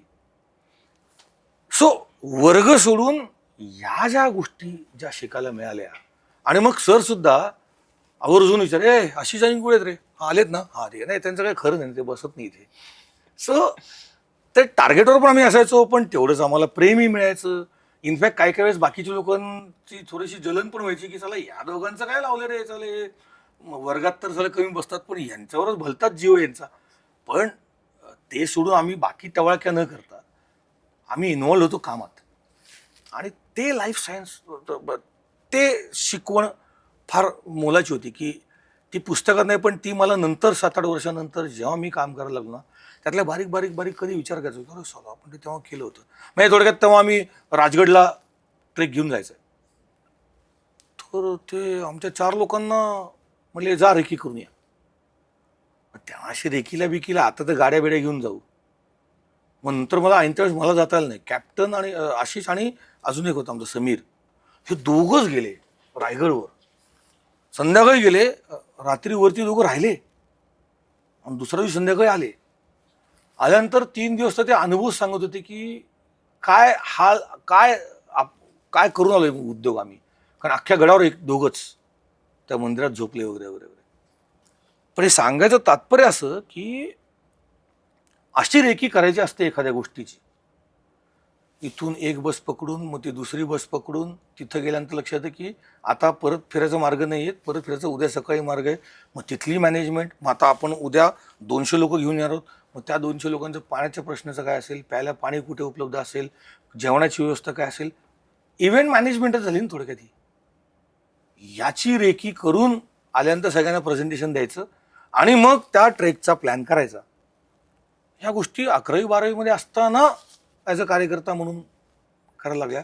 सो अशा इतक्या गोष्टी झाल्या की आम्ही इतके घरातले झालो. आणि मग कोर्स कधी संपला कधी झाल्याची आम्हाला काही घेणं नव्हतं, कारण आमचा कोर्स 3 वर्ष चालत होता. कारण आम्ही कोर्स अपार्ट फ्रॉम कोर्स कार्यकर्ते होतो. सो 2-3 वर्ष आम्ही इन्व्हॉल्व होतो त्याच्यामध्ये. आशिष तर आणखीन 1 वर्ष जास्त इन्व्हॉल्व होता. मग ह्या सगळ्या ह्याच्यामध्ये आमच्या बरोबरीचे लोक होते, आमच्यापेक्षा मोठी होती सगळी. म्हणजे मंदार फणसे होता, मंदार फणसे हा कार्यकर्ता ऑलरेडी होता, अद्वैत मेहता होता, आरती कुलकर्णी होती, ऋषिकेश मोडक होता आमच्या फाउंडेशनच्या बॅचला, पण तो एकदम साधा सुद्धा, एकदम त्याचा तो अभ्यास वगैरे तो काही फार इकडच्या वाला नव्हता की आमच्यासारखे टवाळ नाही. तो एकदम बोलला आपला, आणि त्याचं ते दिसलंच, तो नंतर आहे झाला तो त्यातला. सो अशी ती सगळी गंमत होती. या सगळ्या काळात मग बोलणी कितपत खाल्ली सरांची आणि ताईंची? अरे बाप, खूपदा. म्हणजे विशेष इन्सिडेंट, विशेष गोष्टी म्हणजे पुराणांच्या आम्ही शिवा सगळ्यात जास्त खाल्ल्या. कारण ॲडमिनिस्ट्रेटिव्ह लेवलला पूर्णतही बघायच्या. सरांचं कसं होतं, सरांचं लेक्चर भाग असेल किंवा ते प्रवास पण खूप करायचे. तेव्हा वेगवेगळ्या ठिकाणी व्याख्यानानं जायचे सतत. मग मुंबई सेंटर तेव्हा सुरू झालं होतं. मुंबई सेंटरचं सुद्धा आम्ही 10 लोक आम्हाला सिलेक्ट केला आणि आम्हाला सांगितलं की पुढचे 15 दिवस तुम्हाला मुंबईत जाऊन राहायचं. लोक आहे. आणि मुंबईत मंत्रालयापासून, मंत्र्यांच्या घरांपासून ते वेगवेगळ्या सर रोज एक यादी द्यायचे. ह्या सगळ्यांना जाऊन ती कार्यक्रम पत्रिका, आपला स्थापना दिन तिथं मुंबईत सेंटर सुरू होणार होतं. आता अगेन इट वॉज, राहायचं कुठे, ते एक होते पार्ल्यामध्ये ज्यांच्याकडे आपण काही दिवस चालवलं, तिथं राहिलो होतो आम्ही 15 दिवस. सकाळी उठलं, हातामध्ये गठ्ठा, निघाले. हे हे हे वेगळंच आहे लाईफ. म्हणजे एनिवेज मी परत तिकडे गेलो. तुझा प्रश्न होता की शिव्या म्हणलं तर आम्ही मेनली शिव्या ह्याच्यावरूनच खायचो की वेड्यासारखं आम्ही इन्व्हॉल्व्ह झालेलो होतो. आणि एक इन्सिडेन्स मला आता असं वाटत नाही, पण जेव्हा आम्ही फॉर्मल फाउंडेशनचे विद्यार्थी होतो ते सोडून आम्ही बाकीच्याच गोष्टी करायचो. मग पुन्हा त्यांना कळायला, तुम्ही इकडे काय करताय, तिकडे लेक्चर कोणाचं आहे, माहित नाही आपल्याला, तुमचे लाड जास्त झालेत. मग बडा बडा बडा बडा बडा मग सरांना, तू हे असं आलो कसं करतो, मग सर आमच्या बाजूने जरा बॅटिंग करायचं. अरे नाही ठीक आहे, त्यांना मीच सांगितलं होतं, भले सरांनी सांगितलं पण नसेल आम्हाला, पण अरे नाही मी त्यांना सांगितलं होतं, पाठवलं होतं वगैरे वगैरे वगैरे. सो ते जरा बॅकिंग व्हायचं. पण हे युट्यूबवर पडणारे आणि ताई बघणारे हो. ताईंना तर मी त्यांना परवा आम्ही मागच्या 6 महिन्यापूर्वी भेटलो तेव्हा म्हणलं की मी मी आपला तो दिवस होता तेव्हा भाषणात पण म्हणालो की सगळ्यात घाबरायचो, पूर्ण त्यांना घाबरायचो. तर त्या म्हणल्या घाबरायचो नाही, आत्ताही घाबरतोस. Story as old as time. एकदम. सरांचा पहिला तास आठवतो का अजूनही ती सगळ्यांना, कारण किंवा कुठला विशेष तास असा? नाही, पण मला सरांचा आम्ही थोडेसे फॉर्च्युनेट होतो त्या काळी आत्ताच्या विद्यार्थ्यांपेक्षा, की आम्हाला सहवास सरांचा जास्त मिळायचा. आम्हाला सरांची लेक्चर्स पण जास्त मिळायची. कधी कधी आठवड्यातून 3-3दा सुद्धा किंवा कधी कधी आठवड्यातून रोज पण सर आमच्याशी बोलायचे. आणि सरांचं तास म्हणजे मग ती पर्वणी असायची. आणि फाउंडेशन कोर्सला मेनली UPSC MPSCच्या कोर्सला कदाचित अभ्यासक्रमावर आधारित काही बोललं जात असावं तेव्हा, कारण तो आम्ही कधी अटेंड करायचा सवाल येत नाही. पण आमच्या ह्याला आम्हाला जे आवडायचं ना अवांतर, आज गोष्ट ऐकायची एखादी, मग गोष्ट, मग सरांच्या तेव्हा ज्या फेमस गोष्टी जोनाथन लिव्हिंगस्टन अमुक तमुक, तेव्हा आम्ही त्या काळी होतो. तेव्हा मग सरांना सांगितलं, सर तो अमुक अमुक एक किस्सा, मग सर तो किस्सा 1 तास. सो हे जे गोष्टी सांगणं असेल, क्रिकेट, फुटबॉल आवडीचे विषय, भयंकर आवडीचे विषय, इतिहास ऑफकोर्स तो तर त्यांचा हेच आहे की त्यांच्या 1 तासामध्ये हिस्टॉरिकल काही नाही सरांनी सांगितलं असं व्हायचंच नाही, कारण तो बोललाच जायचा विषय त्या बाबतीत. पण पहिलं लेक्चर म्हणाल तर मला असं पहिलं नाही आठवत. अर्थात फाउंडेशन कोर्सचा पहिला दिवस, त्यावेळेस सरांनी तुम्ही इथे का आलाय आणि व्हाय वी आर हिअर, आणि मग का फाउंडेशन कोर्स ह्याला म्हणतात काय, मग ते आयुष्याबद्दल आणि अमुक तमुक सगळं त्याबद्दलचं त्यांचं पहिलं असावं असं वाटतं. मग तू म्हणलास दादा की नंतर कार्यकर्ता म्हणून आला, हो. आणि तसंच पुढे अनुभवांमधनं आता सायन्स पार्क्स मध्ये पण हो. शिकणं हे किती हो, येतं. हो.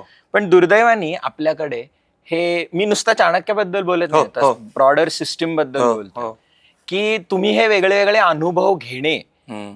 ह्याला एक पहिला पेरेंट्स कडनंच विरोध असतो. हो. आयुष्य म्हणजे जे हो. काय पुस्तकात नाक खुपसा, आणि चाणक्यात पण कार्यकर्ता यायचं म्हणून आजही 30 वर्षांनंतर मुलं येतात आणि आम्हाला इच्छा आहे, पण आई वडील म्हणतात waste of time. Waste of time. तसं हे तुमच्या घरी या चर्चा झाल्या नसाव्यात असं आत्ताच्या बोलण्यावरनं वाटतं. Absolutely नाही. पण ज्यांच्या होतात त्यांना काय सांगशील, संदेश काय असेल तुझा? ऍक्च्युली मी माझ्या बाबतीत एक घडलेलं छोटीशी गोष्ट सांगतो. मी 12वीत होतो आणि फिरोद्या करंडक नावाची पुण्यात स्पर्धा असते, ती माझ्या वडिलांनी सुरू केली. He is a founder of Firodia Karandak, आणि गेली 20-25 वर्ष तर मी त्याचं प्रमुख म्हणून काम करतोय, ऑर्गनायझर म्हणून. मी 12वीत होतो आणि त्या वर्षाच परीक्षा ह्या 2 मार्चला परीक्षा होत्या. मला अगदी तारखा बिरखा सगळं डोळ्यासमोर आहे. ही फेब्रुवारीमध्ये स्पर्धा असते, साधारणपणे 10 ते 25 फेब्रुवारीच्या मध्ये स्पर्धा होते. आम्हाला कॉलेजमध्ये ज्या फेब्रुवारी फर्स्ट वीकमध्ये असं सांगण्यात आलं की 12वीला कोण कोण आहे. आम्ही हात वर केला. We are part of team. तुम्ही सगळ्यांनी घरनं परमिशन आणायची की 12वीत आहे मी, पण चालेल, कारण तुम्ही खोटं सांगाल साला, घरच्यांना माहिती असताना नंतर आमचा अवघड होईल, घरचे येऊन आम्हाला मारतील. म्हणलं ओके फाईन. तो घरी गेलो, म्हणलं आता बोलायचं कसं की 12वीत होत आपण. जेवायला बसलो आणि बाबांना म्हणलं हो ते तारखा कधी येतो फिरत्याच्या, त्याला असं काहीतरी आहे ते. बरं, आम्हाला ना कॉलेजमधनं सांगितलं आहे की ज्यांना फिरोद्या करायचं आहे त्यांनी घरी असं असं आहे. तर म्हणलं पण आमच्या मी परीक्षा आहेत तेव्हा, आणि त्याच्या आधी आठवड्याभरच फिरोद्या जमते, तर काय कर. ते म्हणले ऑफकोर्स फिरोद्या. मी असं झालं, म्हणलं विषय संपला, चर्चेचाच विषय संपला. ते म्हणले भाई परीक्षा येतील जातील, पण फिरोद्यामधनं तुम्ही जे शिकाल या ॲक्टिव्हिटीमधनं, because it's not just a cultural activity, हे तुम्हाला मॅनेजमेंट शिकवतं, मॅनपॉवर हँडलिंग कसं करायचं शिकवतं, ह्या खूप साऱ्या गोष्टी आहेत नाहीत.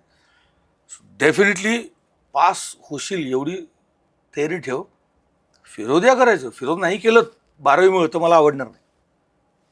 मी लगेच माझा मित्र ऋषिकेश नारळे म्हणतो, आता मोठा गायक आहे, ऋषीला फोन केला, ऋषिकेश असं असं घडलंय. तो म्हणलं वाव, माझ्या घरी पण, कारण तो गायक होता आणि त्याचं करिअरच त्याला गाण्यामध्ये करायचं, त्यामुळे अकॅडमिक हा विषयच नव्हता. मी हे का सांगितलं की घरच्यांचं बर्डन किंवा घरच्यांनी ठरवलंय तुमच्याबद्दल, कारण ऑलमोस्ट बऱ्याच वेळा तेच ठरवतात ना की तू काय करायचंस. सो हे इंटरॅक्शन मला वाटत नाही किती लोकांमध्ये घडत असेल की तुला काय वाटतं किंवा काय नाही, ते ठरवतात, हे असं आहे, तू तसंच करणार आहेस. सुदैवाने हे आम्हाला झालं नाही, ते आजपर्यंत झालेलं नाही कधी. सो त्या काळी मी ते केलं, आम्ही करंडक मिळवला, आम्हाला पहिलं बक्षीस होतं, सांघिक सुद्धा. पण त्याच्यातून पुढे जाऊन आज मी जे काही करतोय त्याच्यामध्ये फिरोदिया, चाणक्य या प्रोसेसेसमधनं तुम्ही जे शिकता, म्हणजे मला तर असं वाटतं की हा MBAचा 1 वर्षाचा कोर्स आहे. मग तो आपला फाउंडेशन कोर्स असू देत ना, तर फिरोद्याची 4 वर्ष असू देत, तुम्ही जे शिकता मॅनेजमेंट, रिलेशनशिप सांभाळायचं कसं, 50 टाळक्यांना तुम्हाला 3 महिने सांभाळायचं आहे, वेगवेगळे तऱ्हेवेक लोक आहेत त्याच्यामध्ये. सो तुझी नाळ वेगळी आहे, ह्याचं वेगळं आहे, त्याचं वेगळं आहे, तुझ्याशी बोलताना मला हे सांभाळून बोलायचं आहे, मला कधी कधी पॉलिटिकली करेक्ट असायला लागतं, कधी कधी मला टेक्निकली करेक्ट असायला लागतं, कधी कधी मला तुझा आणि माझ्यापेक्षा मला कॉलेजचा, संस्थेचा विचार करायला लागतो. सो संस्थेचा विचार करताना तुला बोलताना तू दुखावणार नाहीस, त्याच्यामध्ये संस्थेचं हित कसं आहे, सर्वांचं हित कुठे आहे, 1000 गोष्टी आहेत. फिनान्शियल मॅनेजमेंट हा मोठा भाग आहे जो आपल्याला कॉलेजच्या वयामध्ये शिकायला मिळत नाही, कारण तुमच्या हात खिशामध्ये तेवढे पैसेच नसतात. असून तुझ्याकडे 100 रुपये त्याच्यातला हिशोब ठेवायचा आहे, ह्याच्यापेक्षा नाही आहे. पण अशा ॲक्टिव्हिटीजमध्ये ती एक गोष्ट येते. सो या गोष्टींना पालकांकडनं सपोर्ट मिळणं ही मला तर वाटतं नशिबाचीच गोष्ट आहे, जी सुदैवाने आपल्याला मिळाली. पण तू जे म्हणालास की पालकांनी याच्याबद्दल काय विचार करणं अपेक्षित आहे, तर नाही, मी आता पालकांना उपदेश करणं किंवा संदेश देणं इतका मोठा नाही, त्यामुळे पण माझं अनुभवातनं मला असं वाटतं की प्रत्येक पालकांनी ह्याचा विचार नक्की केला पाहिजे की फक्त करिक्युलम आणि मुलांना चांगले मार्क पडणं आणि मुलांना नोकरी लागणं हे काय आयुष्याचं अल्टिमेट एम असू शकत नाही. मी आता नाव नाही घेऊ शकत, पण माझ्या अवतीभोवती घडलेल्या अशा गोष्टी आहेत की मुलगा इंजिनियर झाल्यानंतर, मुलांनी MBA पूर्ण केल्यानंतर, अजून एक कोर्स पूर्ण केल्यानंतर मुलाला जेव्हा सांगितलं होतं की अमुक बँकेत नेऊन DD काढून आण, तर तो मुलाला DD कसा करतात माहीत नाही. बापरे. त्याला DD काय असतो हेच माहीत नाही. जन्मात कधी बापाने बँकेतच नाही पाठवला.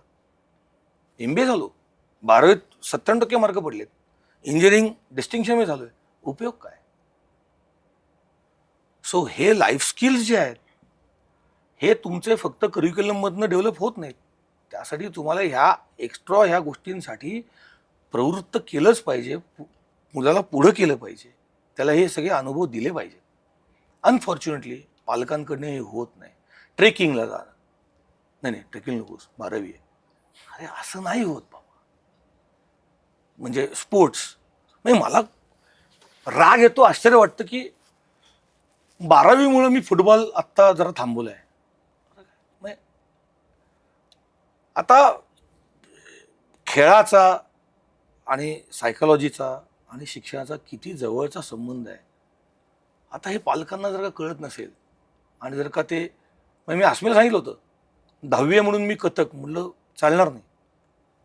बरं, तू काय दिवसातले 5 तास कथक करतेस का, आठवड्यातले 3 दिवस त्यातला 1-1 तास यू शुड कंटिन्यू. ती तुमचं रिज्युनेशनचं एक माध्यम आहे, खेळ असेल, कला असेल. सो पालकांनी ह्याच्याकडं नक्कीच लक्ष दिलं पाहिजे आणि ह्यासाठी मुलांना उलट थोडंसं प्रवृत्त केलं पाहिजे की they should do this. Actually बाबांनी माझा पण असा अनुभव आहे की 12वीची सायन्सची परीक्षा चालू असताना बेसिक फिजिक्स केमिस्ट्रीचे झाले होते, पण मी क्रिकेट खेळायचो आणि तेव्हा इन्व्हिटेशन्स म्हणून मॅचेस असतात स्टेटच्या सिलेक्शनसाठीच्या, त्याच्यासाठी 12वीची परीक्षा चालू असताना बाबांनी मला पाठवलं. तर त्या वा, सरांचं क्या एक खूप फेमस वाक्य आहे, ते बसलंय मनामध्ये, की आयुष्याला सामोरं जाण्यासाठी तुम्हाला खेळाचं मैदान उलट जास्ती तयार करतं. जास्त की ऍब्सोल्युटली. हार जीत तो चलती रहती है, you win some you lose some. जिंकला तर फार आभाळात जाऊ नको, हारला तर खचून जाऊ नको, पुढची मॅच वाट पाहतीच आहे तुझं. करेक्ट. आता 0वर आउट झालायस, उद्या सेंचुरी मार. आज सेंचुरी मारली आहे, उद्या 0वर आउट होऊ शकशील. ऍब्सोल्युटली बरोबर. म्हणजे ही फार गरजेची गोष्ट आहे. आणि आता कुठे तू लाईफ स्किल्स आणि त्याच्याच बरोबर मी म्हणेन सॉफ्ट स्किल्स हा एक शब्द आहे. जे आपण फाउंडेशनचं वर्णन करताना इथून पुढे एकंदरीत शिक्षणामध्ये काय बदल झाला पाहिजे, हा. तर ज्याला टेक्निकल स्किल्स म्हणतो, की गणित किंवा हे 100 प्रकारचे थिअरम्स. तुम्ही सायन्स पार्क्स मध्ये पण तेच करता, असं हो. बोलण्यात इनडायरेक्टली आलं, हो. की काय विचार कर, ह्याच्या पलीकडे जाऊन कसा विचार कर, कसा विचार. त्याच्यानंतर बोल कसा, वाग कसा. ह्याला आजकाल जगामध्ये कसं जीवन कौशल्य असंच नाव पडलेलं आहे ना. आणि सॉफ्ट स्किल्स, हो, हो. त्याचं पण महत्व तसं सायन्स पार्क्स मधनं बऱ्यापैकी खूप ही इंटरलिंक्ड गोष्टी या सायन्स सेंटर असेल किंवा शिक्षण. मुळात काय आहे, आता ओव्हरऑल शिक्षण पद्धती हा फारच मोठा, गहन आणि क्लिष्ट विषय.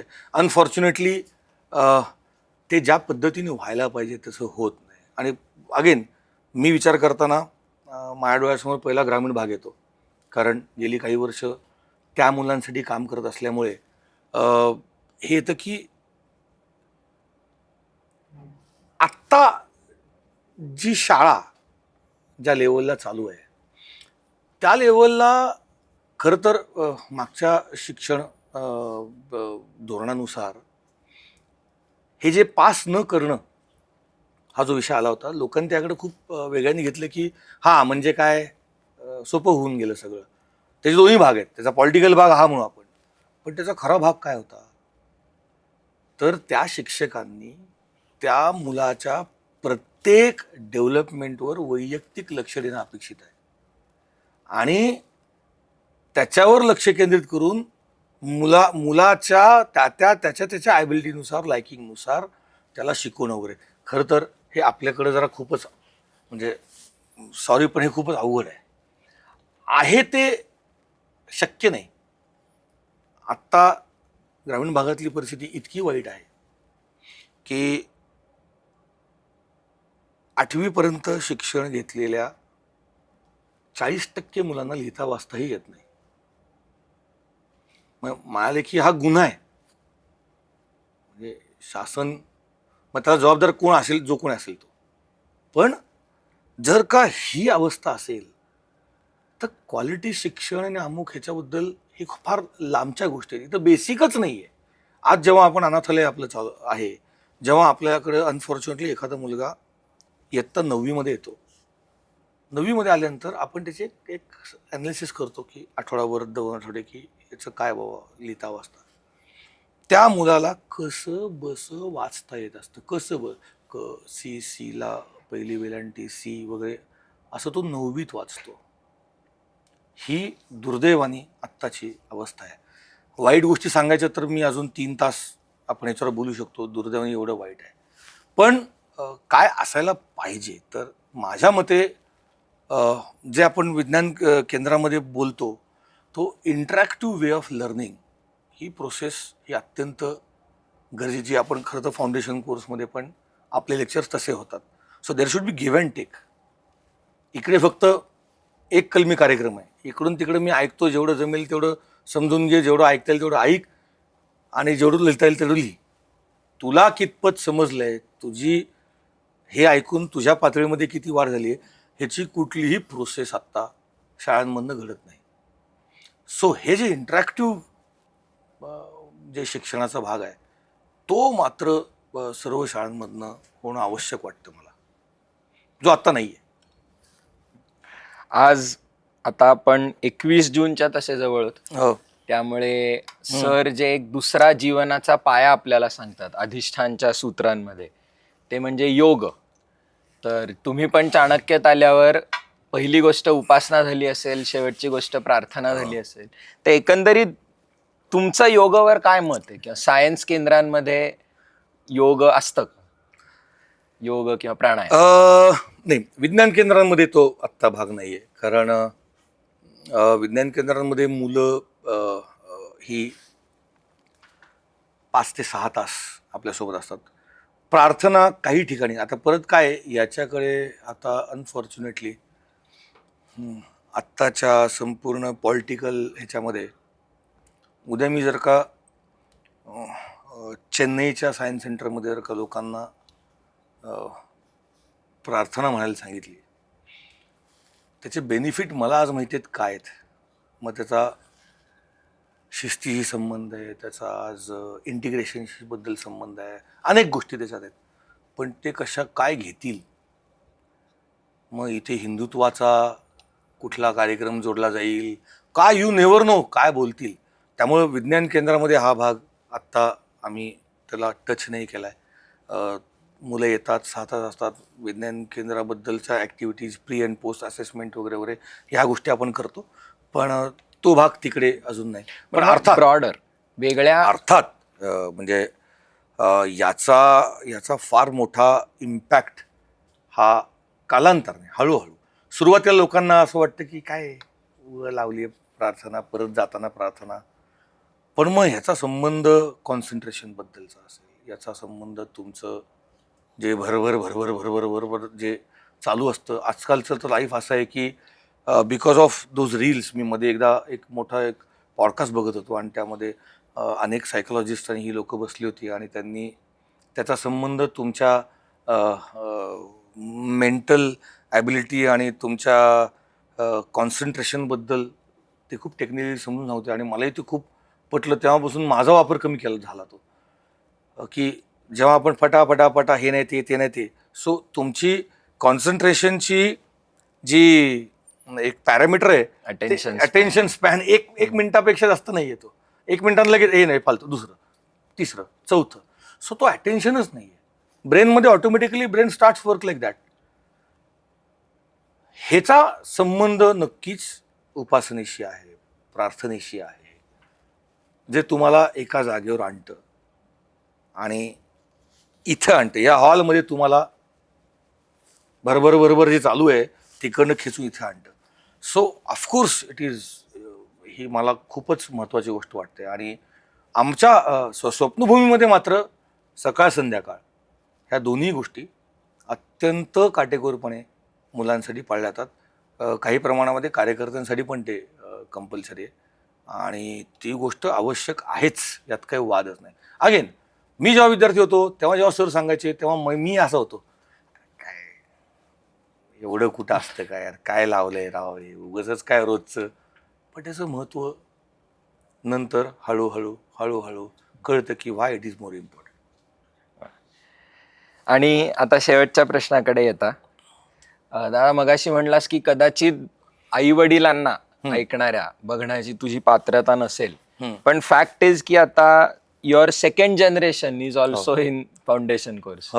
सो थोडं त्याच्या मागचा विचार सांग की अस्मीला ह्याच वर्षीचा फाउंडेशन पाठवला, प्लस तिला जे मगाशी कथ्थक नाही करायलाच पाहिजेस म्हणलं होतंस, तसं एक one last message as a parent to any typical. विचार कर की असा 16-17 वर्षाचा बंडखोर पोरगा हा पॉडकास्ट ऐकतोय, तर त्याला काय संदेश देशील? ह्याच्यात 2 प्रश्न. त्याच्या पहिल्या प्रश्नावर मी पहिले येतो की हे एक सर्कल, फार मोठं सर्कल पूर्ण होतं आज, की ज्या फाउंडेशन कोर्सचा मी होतो विद्यार्थी 96, 97, 98च्या सुमारास, आज अस्मी जेव्हा 11वी झाली, हे 9वीत ठरलं होतं की आपल्याला फाउंडेशन कोर्स करायचा आहे बरं का. आणि शी वॉज उलटा कुठलाही प्रश्न तिने विचारला नाही. ते बोलली येस मला करा, कारण तुमच्याकडनं मी ऐकले काय ते. आणि हे तिला मी नक्की सांगितलं होतं की फाउंडेशन कोर्स हा कुठलाही क्लास नाही आहे. It gives you vision. तुम्हाला कदाचित वेगळा चष्मा मिळेल तिथे गेल्यानंतर, लाईफकडे बघण्याचा. त्या चष्म्यातनं बघितलंच तर कदाचित आयुष्य वेगळं दिसेल, if you will take it seriously. अर्थात तुला आवडणाऱ्या किंवा न आवडणाऱ्या अनेक गोष्टी घडतील. ऑफकोर्स माणसाला जर का पुस्तक वाचायची सवय नसेल आणि ती वाचायला सांगितली तर ती न आवडणारी गोष्ट ठरते. अरे काय पुस्तक दिलं यार, मला आवडतच नाही, अशा गोष्टी असतील. पण माझ्यासाठी पालक म्हणून, आणि मला ते काय हे माहिती आहे म्हणून, मुलाच्या डेव्हलपमेंटमध्ये कुठल्याही अभ्यासाच्या क्लासपेक्षा माझं पहिलं प्राधान्य ते आहे की यू शुड जॉईन. आणि तुला नवीन लोक मिळतील, ज्या गोष्टींची चर्चा सर्वसामान्यांच्या घरात केली जात नाही, तसे काही पर्स्पेक्टिव्ह तुम्हाला ऐकायला मिळतील.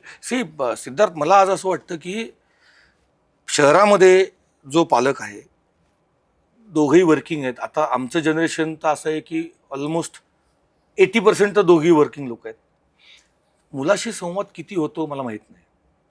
झाला तो कुठल्या गोष्टींवर होतो हा एक मोठा प्रश्नच आहे परत. आणि मग करिअर म्हणजे काय, तर काय शिकायचं आहे हे पालक नक्की सांगत असणार, हे शिकलंस तर ही नोकरी लागेल, ते शिकलं तर ती नोकरी लागेल, इतकं पॅकेज मिळेल, अमुक होईल, इथे ऑपॉर्च्युनिटीज आहेत, इथे तमुक आहेत. ह्याच्यापेक्षा वेगळी चर्चा मला वाटत नाही 70-80% पालकांमध्ये होत असेल. तर पालकांनी आपल्यासारखा हा जो कोर्स आहे याच्याकडे क्लास म्हणून न बघता इथे मुलाला आयुष्याकडे बघण्याचा पर्स्पेक्टिव्ह चेंज होणारी ही एक प्रोसेस आहे, म्हणून याच्याकडे बघणं गरजेचं. आणि ते मी तेच बघितलं. अनफॉर्च्युनेटली अस्मिला मधले 3-4 महिन्याचा स्पॅन असा होता की ती गेली 10 वर्ष कथक शिकते शर्वरीकडे. त्यांचाही कार्यक्रम त्याच काळात आला आणि मग त्यांनाही ते कंपल्सरी होती की those are with me for more than 10 years. ते ह्याचा कोर भाग आहेत आणि परफॉर्मन्स पण होता, लहान मुलांना शिकवण्याचा. बाबांनी मी काय करू, म्हणलं असं मी सगळं करायचं आहे. म्हणलं आत्ता माझ्या दृष्टीने लिस्ट प्रायोरिटी ही तुझ्या करिक्युलम अभ्यासाला आहे ॲट फॉर दिस 3-4 months. त्याच काळात परत फिरोदे आलं, म्हणलं हे करायचं. सिद्धार्थ, त्या बाबतीत एक मी गोष्ट केली. असं मी सांगितलं की फिरोद्यामध्ये जाताना म्हणलं माझ्यासाठी खूप सोपं आहे की तुमच्या इथल्या कुठल्या ग्रुपला जर का बोललो की अरे माझी मुलगी अशी अशी आहे तर तू एका मिनिटात तू असशील तिकडे. म्हणलं which I don't want to do, you should go through scratch. ती सलग 1 महिना ऑडिशनला जात होती. म्हणलं हे रिव्हील नाही करायचं की हू आर यू. स्पर्धेचा प्रयोग व्हायच्या आधी 15 दिवस कळलं लोकांना की हे कोण होतं, बाकी तोपर्यंत सांगितलं पण नाही. म्हणले का करायचं, तर यू शुड अंडरस्टँड. 150 पोरं होती, 150 मधनं 100, 100 मधनं 50, 50 मधनं 30, आणि मग त्या 30त तुम्ही आलात तर तुम्ही त्या ह्याच्यात असाल. तर म्हणलं you should go through this entire process. प्रत्येक त्यामध्ये पण फार मोठं लर्निंग आहे. कॉम्पिटिशन काय असते, कॉम्पिटिशन आपल्याला काय करायला पाहिजे. सो ह्या ज्या एक्स्ट्रा करिक्युलर ॲक्टिव्हिटीज आहेत, म्हणजे माझं पालकांना सगळ्यांना सांगणं हेच आहे की या extra curricular activities are more important. मग त्यात सगळं आलं, म्हणजे स्पोर्ट्स आलं, अमुक आलं, तमुक आलं, वक्तृत्व आलं, ही स्पर्धा आली, ती स्पर्धा आली, सगळं आलं त्याच्यात. ह्या डिग्रीपेक्षा माणूस घडवण्यासाठी म्हणून ते सगळ्यात महत्त्वाचं आहे. आणि ते तुम्हाला विचार करायला शिकवेल मुलाला, ते तुम्हाला सेन्सिबल चाइल्ड तयार व्हायला शिकवेल, ते तुम्हाला संस्कार कशाला म्हणतो आपण ते अंमलात कुठे आणायचे असतात ह्या गोष्टी ते शिकवेल तुम्हाला. सो हे कुठल्याही शाळेत वर्गात, कॉलेजच्या वर्गात किंवा इंजिनिअरिंगच्या क्लासमध्ये ह्या गोष्टी बोलायचा सवालच येत नाही. सो त्यामुळं माझं हे म्हणणं आहे की ज्या हेतूने मी अस्मिला इकडे जा म्हणलं की अचानक आपल्या फाउंडेशन कोर्सला जायलाच पाहिजे. आणि मग 2 महिने तर तिचा पण मला एक फीडबॅक होता. तिला म्हणलं अस्मी 2 महिन्याचा रिकॉल आपण करूया, काय काय होतं. तुझी बाबा खूप वेगवेगळ्या विषयांवर काय काय काय काय काय काय ऐकायला मिळालं. काही गोष्टी मला आवडल्या, काही गोष्टी मला नाही आवडल्या, काही गोष्टी मला कळल्या, काही गोष्टी नाही कळल्या. बट हे कुठलेही विषय मला आठवत नाही की मी वर्गात कुठल्या बसून हे विषय शिकले असते. म्हणजे दॅट्स इट. ही काय परीक्षा नाही आहे, पण हे तुझ्या आयुष्यात या गोष्टींना हात लागणं आवश्यक आहे. ज्या प्रोसेसमध्ये तू जाणं अपेक्षित आणि ते झालं. So I am happy. You are happy and we are happy. Absolutely. असंच हो, असंच आपलं काम पुढे चालू राहील. आणि आता दुसरी पिढी अजिंक्य दादाची आपल्याकडे आलेली आहे. तिसरी यावी, चौथी यावी ह्याच आशेने. दादा, thank you very much. Thank you so much. Joining us. भेटूयात अशाच अजून विद्यार्थ्यांच्या बरोबर, आपल्या कार्यकर्त्यांबरोबर संवाद आपला चालू राहील. थँक्यू. Thank you so much.